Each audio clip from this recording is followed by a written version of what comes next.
ఈరోజు మనం ఇంట్లోనే స్ట్రీట్ స్టైల్ చికెన్ హలీం చాలా ఈజీగా నేర్చుకుందాము. ప్రాసెస్ అనేది చాలా ఈజీ అండి. నేను చూపించినట్టు చేసుకోండి.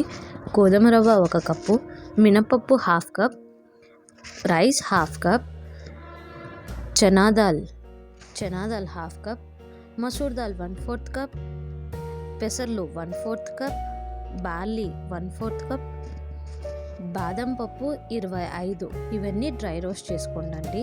డ్రై రోస్ట్ చేసుకున్నాక దాన్ని కుక్కర్లో వేసి క్లీన్గా కడిగేయండి.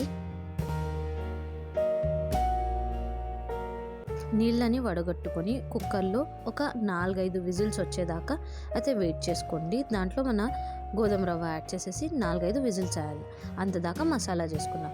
దానికోసం లవంగం, చెక్క, ఇలైచి, అజ్వైన్, సోంఫ్ ఇవన్నీ నేను డిస్క్రిప్షన్లో ఇస్తాను, చూసుకోండి ఏమేమి కావాలనేది. వాటినన్నిటిని కూడా డ్రై రోస్ట్ చేసుకొని మసాలా చేసుకోవాలి.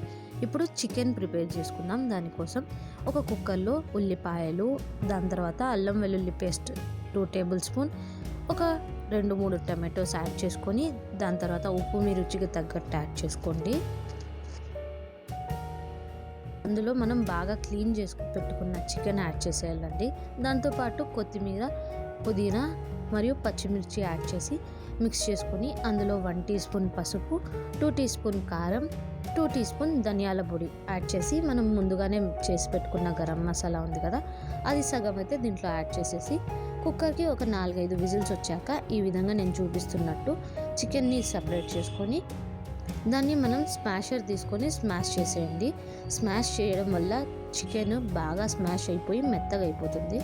ఇప్పుడు మన ఉడికిన పప్పులు ఉన్నాయి కదా, దాన్ని నేను చూపిస్తున్న విధంగా దుద్దుకోండి. ఎంత బాగా దుద్దుకుంటే అంత బాగా హలీం ఉంటుంది. కొంచెం జిగురు రావడం కోసం మిక్సీ పట్టేసి కొంచెం దుద్దుకున్నాక మిక్సీ పట్టుకోండి.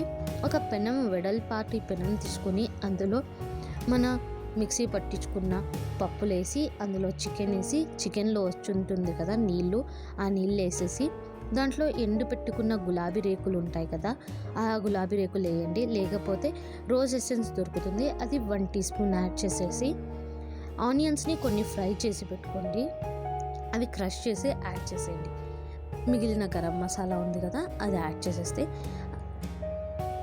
అందులో 2 టీ స్పూన్ నెయ్యి వేసేయండి. అంతేనండి, వేడి వేడి హలీం అయితే రెడీ అయిపోతుంది. పైన ఆనియన్స్ మరియు క్యాష్యూస్తో సర్వ్ చేసుకోండి.